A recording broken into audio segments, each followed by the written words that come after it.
अब क्या बताते हैं कि भक्ति करें बहुजल तरह सतगुर शरणाई रे, भजन कर राम दुहाई रे, भजन कर राम दुहाई रे।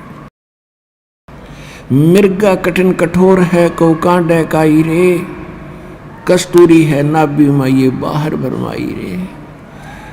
राजा डूबे मान में और ये पंडित चतुराई रे, और ज्ञान गली में बंक है तन धूल मिलाई रे।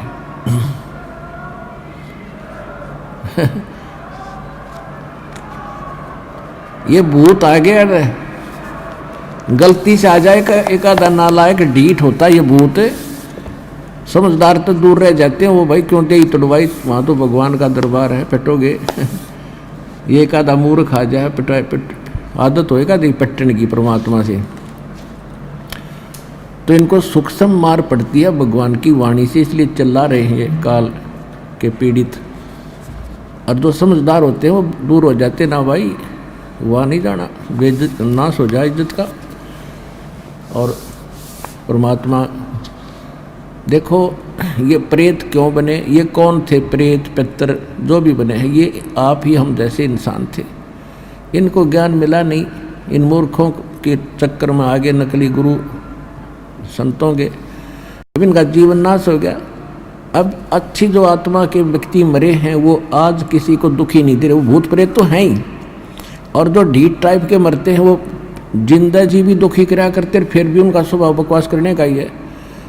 तो यहाँ भगवान के दरबार में आकर उनको सीधे शब्दों में समझा दिया जाता है कि या तो, क्योंकि वो भी आत्मा भगवान की है, कि या तो दूर रहना ना फिर थारी खैर नहीं है।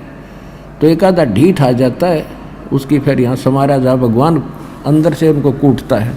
तो ये चिल्ला रहे हैं मूर्खी में, अब रो रहे हैं, अपना सारा जीवन बर्बाद कर दिया। तो पुण्यात्मा इनका भी छुटकारा होगा।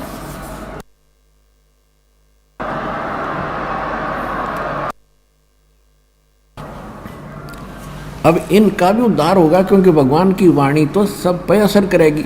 उसके बच्चे सारे हैं, जीव जंतु, चिट्टी, हाथी, पशु पक्षी, भूत प्रेत, पितर देवता, ब्रह्मा विष्णु महेश, ये सारे उसी कबीर भगवान के बच्चे हैं। और उनका उद्देश्य सभी का उद्धार करना है।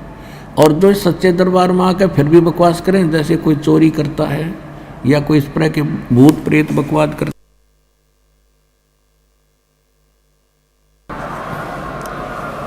तो उनको भयंकर यातना मिलेगी फिर भगवान के दरबार में, और इस जीवन में उनको बहुत कष्ट उठाना पड़ेगा।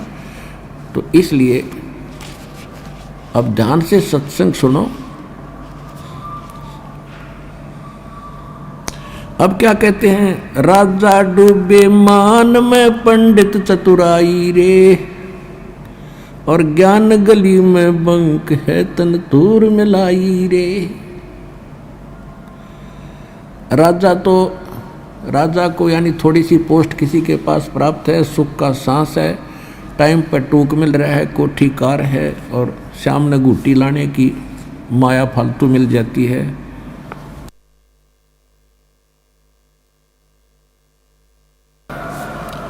तो उनको तो अभिमान घना हो गया, वो तो मालिक के निकट इसलिए नहीं आते।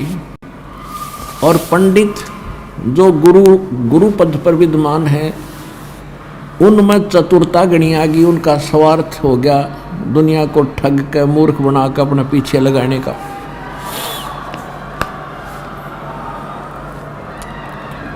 राजा डूबे मान में पंडित चतुराई रे, ये ज्ञान गली में बंक है तन धूर मिलाई रे। उस साहेब को याद कर जिन सौंज ये सब सौंज बनाई रे, और देखत ही हो जाएगा पर्वत से राई रे। कहते उस परमात्मा को याद कर, तत् ब्रह्म को। गीता अध्याय नंबर 7 के श्लोक नंबर 29 में गीता ज्ञानदाता कहता है,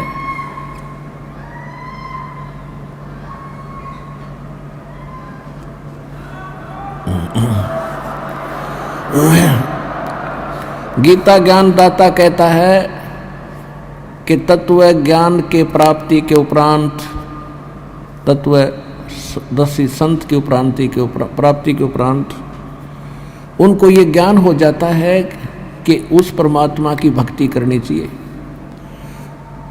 तत्ब्रह्म कहते वो प्राणी केवल जो जरा और मरण से छूटने के लिए प्रयत्न कर रहे हैं। जरा माने बुढ़ापा, वृद्धावस्था का कहर,